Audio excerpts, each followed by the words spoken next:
Peace and blessings. Today, we're going to be going over the birth chart of Lee Jun Fan, other known as Bruce Lee, Scorpio ascendant and sun sign. And the words from Mr. Lee Jun Fan. Now, water can flow or it can crash. Be water, my friend. The words of the legendary Master Bruce Lee Jun Fan. Okay, let's get into his Lagna's birth chart. Mr. Lee Jun Fan, other known as Bruce Lee, is a Scorpio ascendant. Okay, Scorpio is a fixed sign, so it sustains and preserves. That's interesting because Bruce Lee was a sustainer and preserver of his life force, as he also has sun in his ascendant, which is a significator of our life force and our soul. One of Bruce Lee's quotes was that he feared water. And as you see, his ascendant is in Scorpio and also his sun sign. That's pretty amazing. All right, the ascendant lord is Mars. Mars goes to the 12th house of Libra, where he has a stellium of 4 planets: Mercury, Moon, Mars, Venus, and his destiny point.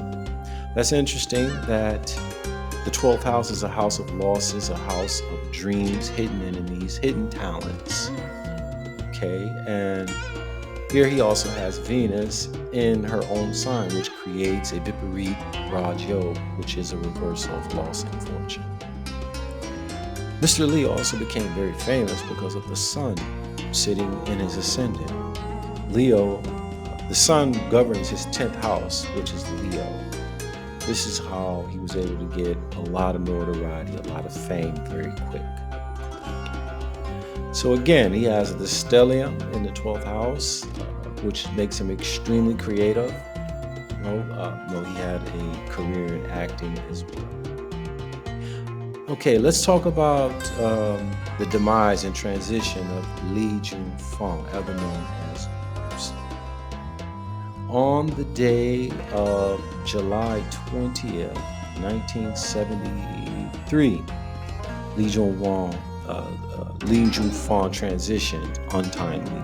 If you look at his chart, you'll see that he also has Saturn-Jupiter conjunction in the sign of Aries, whereas Saturn is debilitated in the sign of Aries. Saturn has 3 aspects, 3, 7, and 10. If you look at the aspects that Saturn has from his 6th house, it aspects all the houses that deal with death. Also, Saturn is in the nakshatra of Bharani. Bharani is ruled by the god of death, Yama. And during his time of transition, as you see, the cycle that he was in is Saturn, Rahu, Saturn. When you look at Rahu is in the sign of Sagittarius in a Maraka house, where the 2nd house is a Maraka house, is a house of death.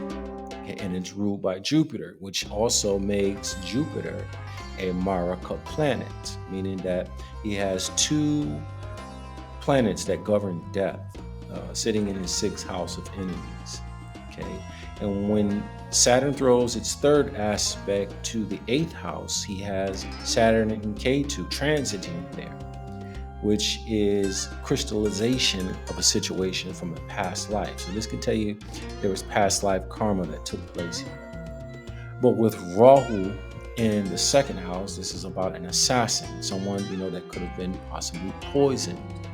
Okay, and there's also a conjunction between the stellium in the 12th house of death and the 6th house of competition and opposition. All right, well, this is just a short presentation. I'm just introducing people to these new nuances and caveats of Vedic astrology, Jyotish. Again, my name is Ra'ab Rima Amin Amianut, a watcher of heaven, and I look forward to sharing more charts in the future that will be longer and more detailed. And as we say, Ashe, Namaste, peace and blessings.